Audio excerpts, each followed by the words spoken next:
ආයිබෝවන් මම ලක්ෂේ නානායක කන්‍යා ලක්ෂ්මීහිමිනි අදත් ඔබ හමුවට එන්නේ විශේෂ වූ කාරණාවක් රැගෙන කර්මයට අනුව කර්මය කියලා කියන්නේ මොකද්ද කන්‍යා ලක්ෂ්මීහිමිනි ඔබගේ පෙර ආත්මවල ඔබ හිතපු විදිය ඔබ ක්‍රියා කරපු විදිය තුළ ඔබ රැස් කරගත්ත කුසල් අකුසල් පව්පින් මත ඔබ මේ ආත්මය තුළ ඔබගේ දෙවෙනි උපත කියන්නේ විවාහය තුළ කොයි වගේ විවාහ සහකරුවෙක් සහකාරියක් ලබන්න ඔබට පිනක් තියෙනවද නැද්ද කියන කතාව තමයි මම මේ කියන්න සූදානම් වෙන්නේ. මේට මම පාදක කොට ගන්නවා කන්‍යා ලක්ෂ්මීහිමිනි එදා ඒ භාග්‍යවත් රහත් ගෞතම සම්මා සම්බුදු බුදුරජාන් වහන්සේ අනේ පිළිසුතුමාගේ ගෙදරට වඩිනා කල්හි ඒ නිවස ඇතුළතින් කාන්තමන් දෙදෙනෙක්ගේ උස් හඬින් කතා බහක් ඇහෙනවා. අප තථාගතයන් වහන්සේ අනේ පිළිසුතුමාගෙන් විමසනවා කවුද ඒ කියලා. මගේ බිරිඳත් ලේලියත් තමයි ඒ කියලා කියනවා. බුදුරජාන් වහන්සේ ආරාධනා කරනවා කාටද? ලේලියට තමන් වහන්සේ ළඟට එන්න කියලා. කණික එනවා. අනේ පිළිසුතුමාගේ ලේලියකින් අහනවා දියණිය ඔබ කැමතිද? ඔබ මොන වගේ භාර්යාවක්ද කියලා දැනගන්න. එහෙමයි භාග්‍යවතුන් වහන්සේ කියලා කිව්වා. ඔන්න එදා තමයි මේ භාග්‍යවත රහත් ගෞතම සම්මා සම්බුදු බුදුරජාණන් වහන්සේගේ මුවින් යම් කිසි පුරුෂයෙකුට ලැබෙන බිරින්දෑවරුන් 7 දෙනා ගැන කියවෙන්නේ. ඒ සමානුපාතිකව පුරුෂයන්ටත් සමාන කරලා ගන්න පුළුවන්. ඔන්න ඔය දේ පාදක කොටගෙන තමයි ඔබගේ කර්මයට අනුව ඔබට කොයි වගේ බිරිඳක්ද ස්වාමියෙක්ද ලැබෙන්න කියලා මම දැන් මේ කියන්න උත්සාහ කරන්නේ. කන්‍යා ලක්ෂ්මීහිමිනි ඔබ දන්නවනේ ඔබ ගැන. ඔබ ගැටලු විසඳා ගන්න උපත තුල යහපත් නුවණක් අරන් එන කෙනෙක්. ශාස්ත්‍රීය ලෙස වැඩ කටයුතු කරන්න පුළුවන් කෙනෙක්. ක්‍රියාවේ දක්ෂ කෙනෙක්. එහෙත් කන්‍යා ලක්ෂ්මීහිමිනි ඔබ දන්නවනේ ඔබගේ ක්‍රියාවන් අන්‍යයන්ගේ ගුණ දෝෂ විවේචනයට ඉක්මනින් භාජනය වෙනවා. ඔබගේ හොඳ හෝ නරක වුන් කියනවා කියන කතාවයි මම මේ කියන්නේ. ඔබේ බිරිඳත් ස්වාමියාත් එසේම ඔබගේ ගුණ දෝෂ විවේචනය කරන්න ඉදිරිපත් වුණොත් කුමක් වෙයිද? විතක ඔබ සෑම දේ ගැනම සැක ලෙස හිතන වෙලාවලුත් තියෙනෝනේ කන්‍යා ලක්ෂ්මීහිමිනි. එහෙනම් ඔබේ බිරිඳ හෝ ස්වාමියා ඔබ සැක කරනවද? බලමු කන්‍යා ලක්ෂ්මීහිමිනි මේ මොකද්ද වෙන්නේ කියලා. පළමුවෙන්ම කතා කරන්නේ එදා භාග්‍යවතුන් වහන්සේ වදාළ පරිදි ඔබට ලැබෙන දාසී බිරිඳ හෝ ස්වාමියා ගැන. සාමාන්‍යයෙන් දාසී බිරිඳ ස්වාමියා ගැන අර්ථ නිරූපණය කරද්දී මේ මෙසේ කිය හැකියි. වැඩකාරයෙක්සේ, මෙහෙකරුවෙක්සේ, මෙහෙකාරියෙක්සේ තමාගේ ස්වාමියාට බිරිඳට සේවය කරනවා.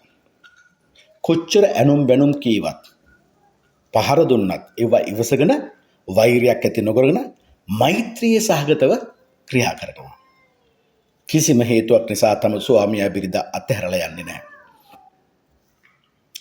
අන්න ඒක තමයි අර්ථ නිරූපණය. දැන් අපි බලමු කර්මයට අනුව කන්‍යා ලක්ෂ්මීහිමිනි ඔබට ලැබෙන දාසේ බිරිඳ ස්වාමියා ගැන.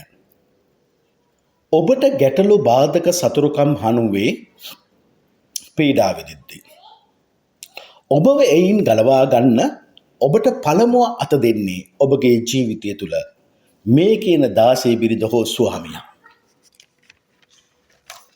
ස්වාමියාත් බිරිඳත් එක්ක ඊටාම සහයෝගයෙන් වැඩ කරන්න පුළුවන් කලාව දන්නවා. සහයෝගයෙන් වැඩ කිරීමේ කලාව දන්නවා. කවුද? මේ දාසී බිරිඳ ස්වාමියා, දාසී බිරිඳ හෝ ස්වාමියා. විශේෂයෙන්ම අන්‍යයන් සමග, ඒ කියන්නේ විශේෂයෙන් බිරිඳ හා ස්වාමියා සමග අවබෝධයෙන් යුතුව කටයුතු කරන්න දක්ෂ වෙනවා. දෙන්න දෙමහල්ලෝ එකඟතාවයකට ඇවිල්ලා තමයි වැඩ කටයුතු කරන්න. එක තමයි අවබෝධය කියලා කියන්නේ. සූරත්වයෙන් පිරුණු අයෙක්. සූරත්වය කියලා කියන්නේ නිතරම බිරිඳට ස්වාමියාට උදව් උපකාර කරලා ස්වාමියාගේ උදව් උපකාර සහයෝගය ලබන්න හොඳ දක්ෂකමක් තියෙනවා.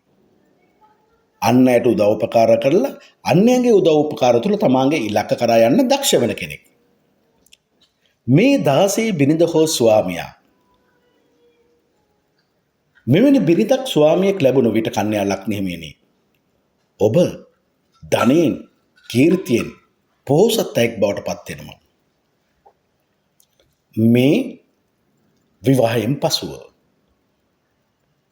විශේෂයෙන්ම උපතින්ම මෙවන් තැනැත්තෙක් ධනය හා කීර්තිය අනූන පරිසරයක ඉපදුණු කෙනෙක් වෙන්න පුළුවන්. දැන් මම මේ කියන්නේ මේ දාසි බිරිඳගේ ස්වාමියාගේ ගති ලක්ෂණ ගැන කන්‍යා ලග්න හිමියනි. ඔහු ඇය පිරිසිදු ගුණවත් ඥානයක් තියෙන කෙනෙක්. චංචල වෙන්නේ නැහැ. නිශ්චල කෙනෙක්. සංසුන් ගතියෙන් යුක්තව තීන්දුව දීමට ගැටලු විසඳීමට පුළුවන් අපක්ෂපාතී හිතක් තියෙනවා. ඒ කියන්නේ අපක්ෂපාතී තීන්දුව දෙන්නේ. නිදහස් ලෙසත් පිරිසිදු ලෙසත් ශ්‍රීය ක්‍රියාවන්හි යෙදෙන කෙනෙක්. තම බිරිඳට ස්වාමියට බොහෝ විට මේ කියන දාසී බිරිඳට ස්වාමියට බොහෝ විට නීතිය පිළිබඳ දැනුමක් ඒත් එක්කම විනිශ්චයකාරයෙක් වගේ හොඳ තීන්දුව දෙන්න පුළුවන් ගතියක් තියෙන කෙනෙක් වෙන්න පුළුවන්. දැන් මම මේ කතා කරන්නේ කන්‍යා ලග්න හිමියනි. එදා බුදුන් වදාළ පරිදි ඔබට ලැබෙන චෝර භාර්යාව. චෝර භාර්යාව කියලා කියන්නේ අර්ථ නිරූපණය අනුව නිතරම ස්වාමියාට විරුද්ධ වෙන කෙනෙක්. ස්වාමියා හරියම්බ කරන දේ විනාශ කරන කෙනෙක්. ස්වාමියාව අන් අය අතරේ නිග්‍රහයටපත් කරන කෙනෙක්. නිතරම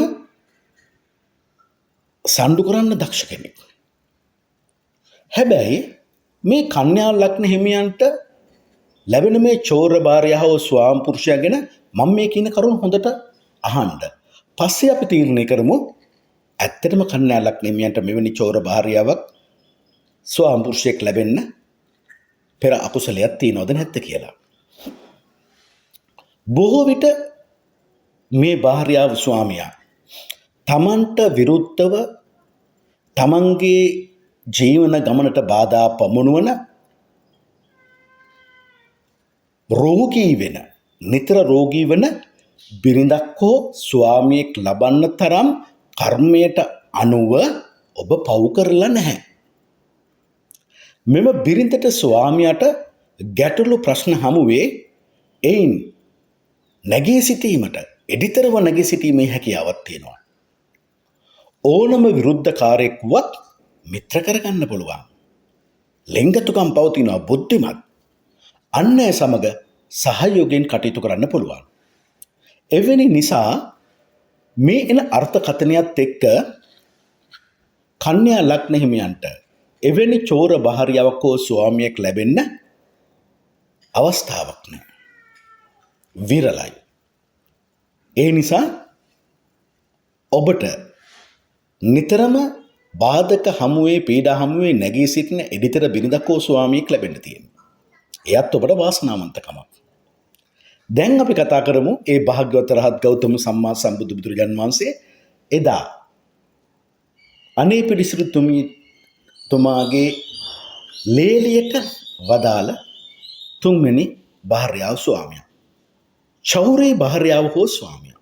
චෞරය කියන්නේ රහසේ සතුරුකම් කරන කෙනා. රහසේ අනිත් අයට විරුද්ධව වැඩ කටයුතු කරන කෙනා. රහසේ තම බිරිඳට ස්වාමියාට විරුද්ධව වැඩ කටයුතු කරන කෙනා. රහසේ අන් පිරිමින් කර යන කෙනා. රහසේ අන් ස්ත්‍රීන් කරා යන කෙනා. ඒක තමයි අර්ථ නිරූපණය. අපි දැන් බලමු කන්‍යා ලග්න හිමියනි. ඔබටත් මෙවන් චෞරී භාර්යාවක් ලැබෙන්න කර්මයට අනුව අවස්ථාවක් තියෙනවද කියලා. මේක කියවලා මේක අහලා අපි තීරණය කරමු එවැනි අවස්ථාවක් අපිට උදා වෙනවද කියලා. බොහෝ විට තමුන්ට ජීවිතය තුළ හරි පරිස්සම් වී යුතු අවස්ථාවක් තමයි මේ චෝර භාර්යාව ස්වාමියා ගැන කියද්දී මට පළමුවෙන්ම කන්‍යා ලග්න හිමියනි ඔබට කියන්න තියෙන්නේ. කන්‍යා ලග්න හිමියනි මෙවැනි චෝර භාර්යාවක් ස්වාමියෙක් ඔබට ලැබුණොත් ඔබ විවාහව ජීවිතය තුළ අපාගත වෙනවා මිහිපිට. ඔබට ජීවත් වෙන්නේ මිහිපිට යක්ෂණියක් යක්ෂයෙක් සමග වෙන්න පුළුවන්. නිතර රෝගාබාධ වලින් පෙළෙන්නක් වෙන්න පුළුවන්, පෙළෙන්නෙක් වෙන්න පුළුවන්. අනෝබෝධයෙන් වැඩ කටයුතු කරන කෙනෙක්. මිත්‍යා දෘෂ්ටිකයෙක්, මිත්‍යා ලබ්ධිකයෙක්, නොපෙමෙන යක්ෂ ප්‍රේත භූත බලවේග පසුපස යමින් පිහිට පතන අයෙක්. ගුණවතුන්ට වැඩිහිටියන්ට විතරක් නෙමෙයි තම බිරිඳට ස්වාමියට පවා අපහාස කරන කෙනෙක්. පවට ආස කරනවා. සතුන්ට වදදී සතුටක් ලබනවා. තමාට නොගැලපෙන පහත් අන්දමේ අයවලුන් මේ කරුවම් වෙන්න පුළුවන්, සේවකයන් වෙන්න පුළුවන්, රියදුරම් වෙන්න පුළුවන්. අන්න එවැනි අය සමග වැරදි කාම සේවනයේට යෑමට ආස කරන තැනැත්තෙක් හෝ තැනැත්තියක් වෙන්න පුළුවන්. ඒ වගේම නිතරම කන්‍යා ලග්නෙමි ඔබව තදින් අවිශ්වාස කරන කෙනෙක්, සැක කරන කෙනෙක් වෙන්න පුළුවන්. මෙවන් චෞරී භාර්යාවකගේ ගති ලක්ෂණ වෙන්නේ ඔහුට වූ ඇයට තියුණු දෝෂයට භාජනය වූ හිතක් තියෙනවා. පුදුම සහගත අවිශ්වාසයක්, සැකයක් තියෙනවා. නිදන යහන තුල තම ස්වාමියා බිරිඳ සමග රණ්ඩු කරගන්නවා. තම ස්වාමියාට බිරිඳට හෝ කරුණු විමසන්නට පෙර මේ චෞරී භාර්යාව තම ස්වාමියා බිරිඳව වැරදි කරු කරලා ඉවරයි. ස්වාමියා බිරිඳ ඇත්ත කිව්වත් මේ චෞරී භාර්යාව ඒ බොරු ලෙසමයි පිළිගන්නේ. අපිරිසිදු ලෙස සිතමින් තම හිත කිලුටු කරගන්නවා. ඒකයි මං කිව්වේ මෙවැනි භාර්යාවක් හම්බුනොත්, ස්වාමියෙක් හම්බුනොත් එය මිහිපිට අපාගත වීමක් කියලා කන්‍යා ලග්න හිමියනි. ඒ නිසා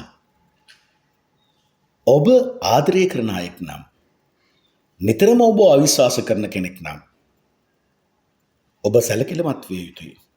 නිතරම ඔබත් එක්ක තරහ වෙන කෙනෙක් නම් මෙවන් අයෙක් වෙන්න පුළුවන්. විවාහය තුල ඔබට මෙවැනි අයෙක් වෙලා ඉන්නව නම් ඔබ වහම ඔබ බෞද්ධෙක් නම් පංචශීලයේ ආරක්ෂා කරගෙන බුදුරජාණන් වහන්සේ කෙරෙහි සද්ධාව ඇති කරගන්න. ඒ භාග්‍යවත් රහත් ගෞතම සම්මා සම්බුදු බුදුරණන් වහන්සේගේ අවබෝධය නොසැලෙන සිතකින් යුතුව දිවි හිමියෙන් ඒ අවබෝධය අදහන කෙනෙක් බවට පත් වෙන්න, සද්ධාව ඇති කරගන්න. එලෙසම ඒ භාග්‍යවත් රහත් ගෞතම සම්මා සම්බුදු බුදුරජාණන් වහන්සේගේ සම්මා සම්බුද්ධ ශ්‍රී මුඛයෙන් දේශනා කොට වදාළන ද උත්තරීතර වූ සීසත් ධර්මය නොසැලෙන සිතකින් යුතුව දිවි හිමියෙන් විවේකයක් ලැබුණ හැම අවස්ථාවකම මෙනෙහි කරන කෙනෙක් බවට පත් වෙන්න. ඒ මෙනෙහි කරන දේ තම ජීවිතයට ගලප ගන්න. ඒ වගේම ඒ භාග්‍යවත් රහත් ගෞතම සම්මා සම්බුදු බුදුරජාණන් වහන්සේගේ අග්‍ර ආර්ය ශ්‍රාවක ශ්‍රී සංඝරත්නය වූ සාරිපුත්ත මහ රහතන් වහන්සේ, මහ මොග්ගල්ලාන මහ රහතන් වහන්සේ, මහා කාශ්‍යප මහ රහතන් වහන්සේලාගේ පරම්පරාවෙන් පැවැත්වෙනා ආර්ය ශ්‍රාවක වූ ශ්‍රී සංඝරත්නය නොසැලෙන සිතකින් යුතුව දිවි හිමියෙන් අනුගමනය කරන්නෙක් බවට පත් වෙන්න. හැම දිනකම උදේ හවස පංචශීලය මෙනෙහි කරන්න. ප්‍රාණඝාත අකුසලයේ කැඩලා තියෙනවද? සොරකම් කිරීමේ අකුසලයේ කැඩලා මේ සිල්පදේ කැඩලා තියෙනවද? වැරදි කාම වෙන සිල්පදේ කැඩලා තියෙනවද? බොරු කියන්නේ නැති, කේලම් කියන්නේ නැති, හිස් වචන කියන්නේ නැති, පරුස වචන කියන්නේ නැති සිල්පදේ කැඩලා තියෙනවද? මත්ද්‍රව්‍ය මත්පැන් භාවිත කරන සිල්පදේ කැඩලා තියෙනවද කියලා නිතර හිතන්න. ඒත් එක ජීවිතය තුළ හැකි හැම වෙලාවක පිනක් කරගන්න. මෙන්න මෙවැනි ක්‍රමයක් තුළ තමයි ඔබට අනවබෝධයෙන් මිදෙන්න පුළුවන්, ප්‍රඥාව ඇති කරගන්න පුළුවන්. ප්‍රඥාව කියලා කියන්නේ කන්‍යා ලග්න හිමියනේ. හොඳ නරක වෙන් කරලා හඳුන ගන්න පුළුවන් නුවණට, නරක අතරලා හොඳත් එක්ක ගමන් කරන නුවණට, කුසලයේ අකුසලයේ වෙන් කරලා හඳුන ගන්න පුළුවන් නුවණට, අකුසලයේ අතහැරලා කුසලයට එක්ක ගමන් කරන්න පුළුවන් නුවණට. අන්න ඒ දේ ඔබ ඇති කරගන්න. වහම් මේ தත්ත්වෙන් මිදෙන්න. දැන් මම මේ කතා කරන්නේ කන්‍යා ලග්න හිමියනේ. එදා බුදුරජාණන් වහන්සේ වදාළ සහෝදර බිරිඳක් ස්වාමියෙක් ඔබට ලැබෙන්න තියෙනවද කියලා. සහෝදරත්වය කියන්නේ මොකද්ද? නිතරම ඔබව ධෛර්යමත් කරනවා. නිතරම ඔබව ධෛර්යමත් කරමින් ඔබත් එක්ක එකට කියන්නේ නැහැ. ඔබ එකට එක කරන්න යන්නේ නැහැ. ඔබගේ බාල සහෝදර සහෝදරයන්ට හොඳින් සලකමින් අසල්වැසියන් සමග සාමය ආරක්ෂා කරගනිමින් පියපක්ෂයේ ඥාතින්ට ගෞරව කරමින් ජීවත් වෙන්න උත්සාහ කරන කෙනෙක්. ඒ තමයි වචනේ පරිසමාර්ථාර්ථයෙන් සහෝදර බිරිඳක. සහෝදර බිරිඳ කියලා කියන්නේ. දැන් අපි බලමු කන්‍යාලක් නෙමෙයි. ඔබට සහෝදර බිරිඳක් ස්වාමියෙක් ලැබෙන්න භාග්යක් වාසනාවක් තියෙනවද කියලා. කන්‍යාලක් නෙමෙයි. ඔබගේ පසුබෑම හමුවේ ඔබව එඩිතර කරන ධෛර්යමත් කරන බිරිඳක් ස්වාමියෙක්. හදවතින්ම මේ බිරිඳ ස්වාමියා අවංකයි. උත්සාහය තුළ ගෞරවයට පත්වන කෙනෙක්. උත්සාහය තුළ ධනය ලබන කෙනෙක්. උත්සාහය තුළ ගේ දොර ඉඩ කඩම් දීපල යාන වාහන ඇති කරගන්න කෙනෙක්. හැබැයි විටක මේ සහෝදර භාර්යාවට ස්වාමියාට තියෙන්න පුළුවන් තමාගේ බිරිඳගේ ස්වාමියාගේ නිතර වැරදි දකිමින් ඒ ගැන පොඩ්ඩක් විවේචනය කරන ගතියක්. වචනය තුළ කියූ දෙයක් හරියෝ නරක ඒ ස්ථාවරෙම ඉන්න ගතියක්. කියන්නේ වචනය තුළ පොඩි මොරණ්ඩු ගතියක් තියෙන්න පුළුවන් කියන කතාව තමයි මම මේ කියන්නේ. විතක ටිකක් තරහ යන අය. ටිකක් ඒ කියන්නේ අනිත් කෙනාගේ සහයෝගය නොලැබුණොත් බැන බැන හරි තමාම වැඩේ කරගන්නවා කියන කතාව මම මේ කියන්නේ. නමුත් දරුණු නැහැ. ශාරීරික දීප්තිමත්. හොඳ සිහි කල්පනාවෙන් යුක්ත තැනැත්තෙකෝ තැනැත්තියක්. උසස් ඉගෙනීමක් තියෙනවා. සහෝදරයන් අතර යහපත් කෙනෙක්. නිතර කෙටි ගමන් බිමන් ඵලදායී ගමන් බිමන් ඇත්තෙක්කෝ ඇත්තියක් වෙන්න පුළුවන්. මෙවැනි සහෝදර බිරිඳකගේ සහෝදර ස්වාමිපුරුෂයෙකුගේ ගති ලක්ෂණ ගැනයි දැන් මම මේ කියන්නේ කන්‍යාලක් නෙමෙයි. නිපදවීමේ ශක්තිය ක්‍රියේටිව් මයින්ඩ් එකක් තියෙනවා. ක්‍රියේටිව් ස්ට්‍රෙන්ත් එකක් තියෙනවා. හරියට ඉංජිනේරු ගතිකින් යුත් දක්ෂ හිතක්. මම ඒක තවදුරටත් කිව්වොත් ටෙක්නිකල් නෝව එක කාර්මික දැනුමක්. පරිකාණික තාක්ෂණීය දැනුමක්.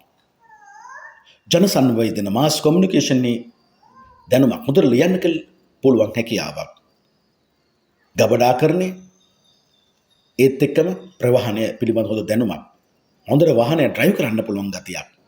මුද්‍රණීය තැපැල් විදුලි කින පැතිවල යම් දක්ෂතාවයක් තියෙන කෙනෙක්. ඒ කියන්නේ මේක සම්පූර්ණ කරලා ගත්තොත් කන්‍යාලක් නෙමෙයි හොඳ ඉංජිනේරු ගතිය. ඒකම මාස් කොමියුනිකේෂන් මුද්‍රණීය ප්‍රචාරණීය අලවිය කියන පැතිවල දක්ෂතාවයක් තියෙන කෙනෙක්. අනිත් පැත්තෙන් ගත්තොත් සංගීතයට කලාවට යම්කිසි දක්ෂතාවයක් තියෙන කෙනෙක්. අතින් කරන වැඩවලට. නිතරම මේ සහෝදර භාර්යාව බිරිඳ සහෝදර භාර්යාව එහෙම නැත්නම් බිරිඳ ස්වාමියා ස්වාමිපුරුෂයා සිය ක්‍රියාවන්හි පිරිසුදුකම රකින්න කෙනෙක්. ඊර්ෂ්‍යා ගති කවදාවත් නැහැ. පරණ ක්‍රෝධ හිතේ තියාගෙන අන්නය සමග වැඩ කටයුතු කරන්නේ නැහැ. තමන්ගේ වාසිය කලින් තීන්දුව කරගෙන ඒ පැත්තට වාසි විනිතේ කතා කරලා ලාභ ලබන්න කැමති නැහැ. උප්පත්තියෙන්ම ලත් සැඟවුණු ඥානයක් උසස් ගතිගුණ තියෙන කෙනෙක්. මේ සහෝදර බිරිඳ හෝ ස්වාමිපුරුෂයා නිතරම ඕනම දෙයක් කතා කරද්දී විස්තර වශයෙන් කරුණු දැනගන්න කැමති කෙනෙක්. දැනුම ඥානය දියුණු වැඩවලට බොහෝම කැමති වෙනවා.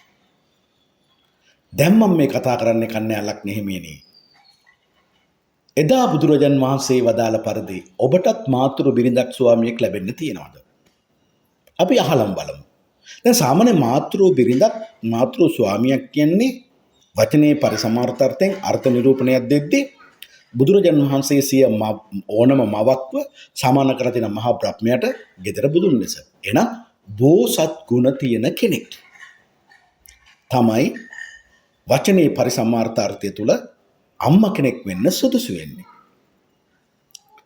දැන් එය පාදක කොටගෙන තමයි දැන් මම මේ ඔබට කියන්නේ ඔබට මාතෘ බිරිඳක් හෝ ස්වාමියෙක් ලැබීමේ භාග්යක් වාසනාවක් තියෙනවද කියලා.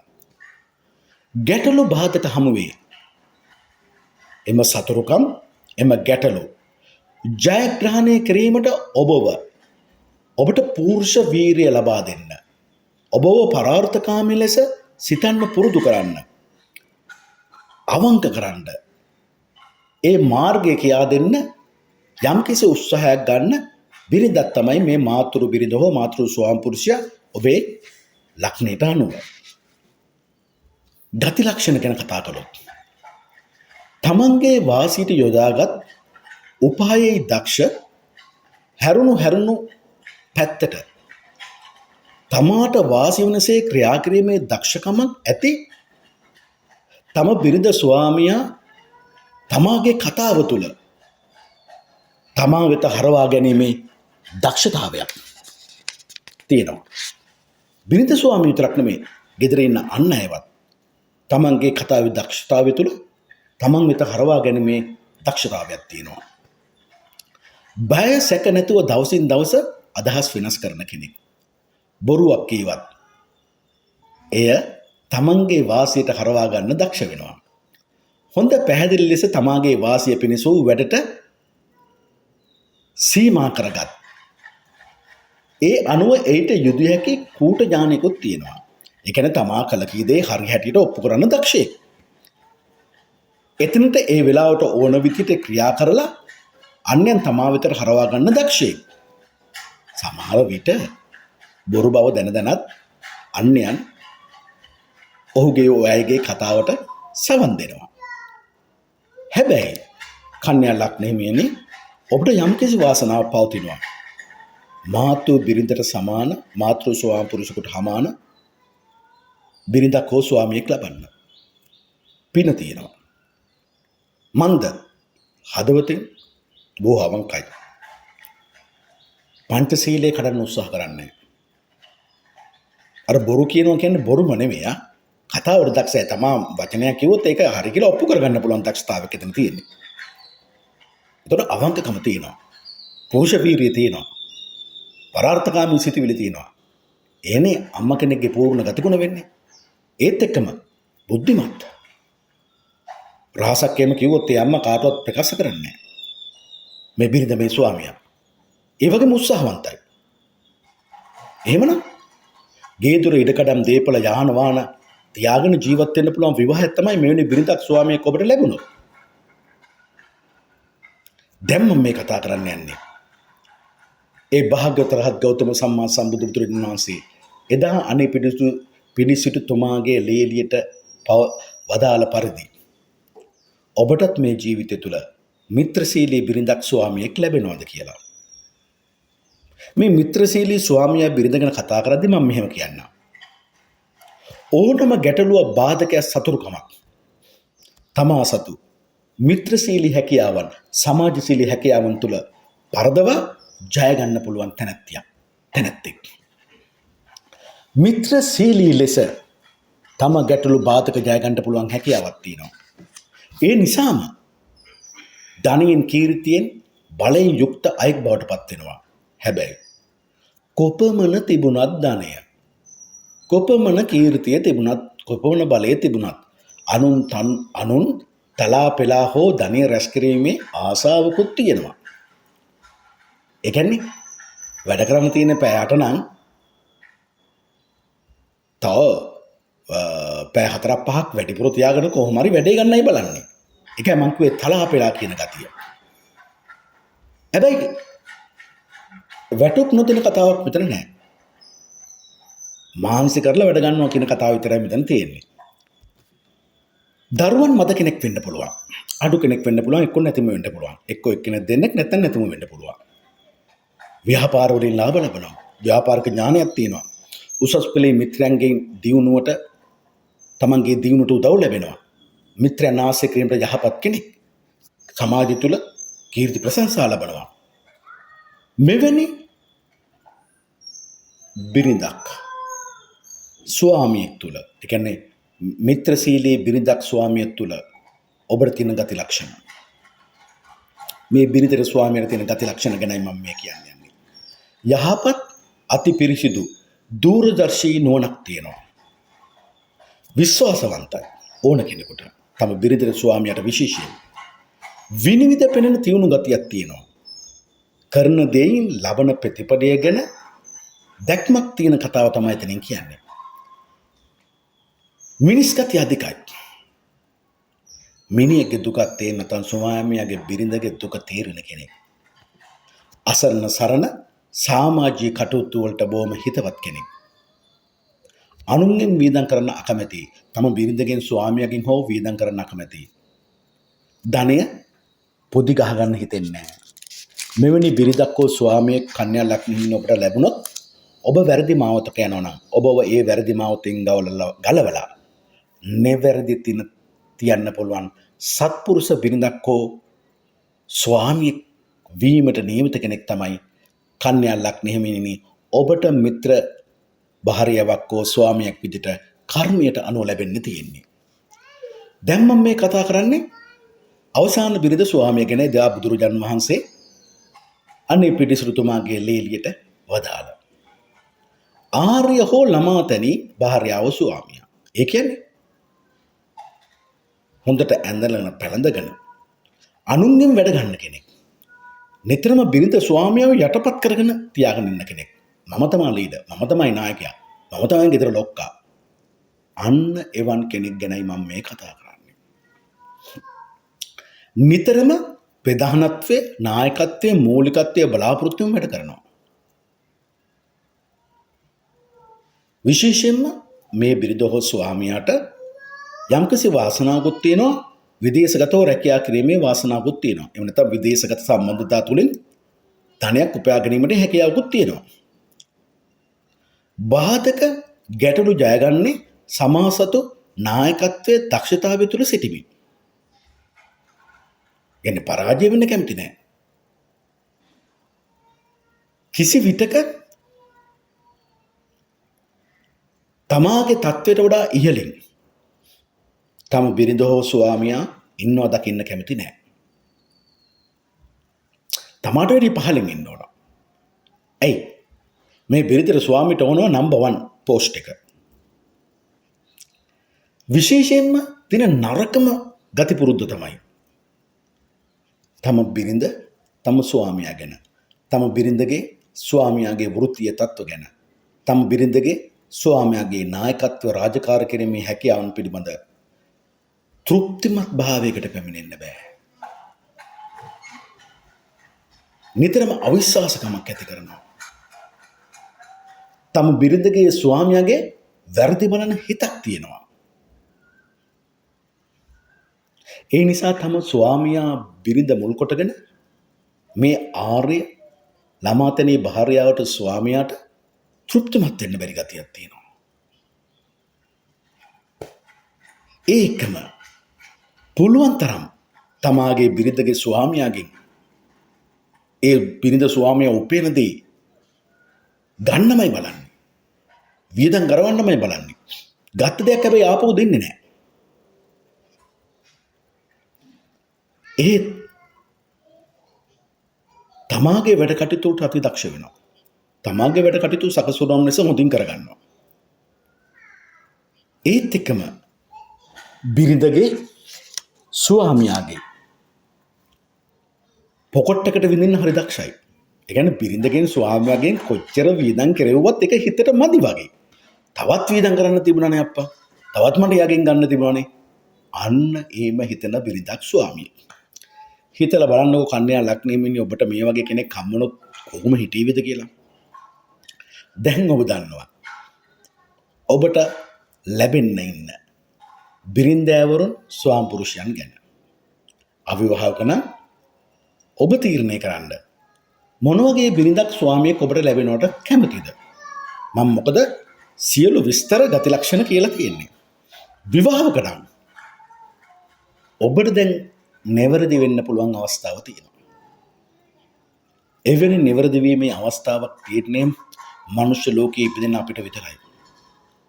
දිව්‍ය ලෝකවල බ්‍රහ්ම ලෝකවල එවැනි අවස්ථාවක් නැහැ.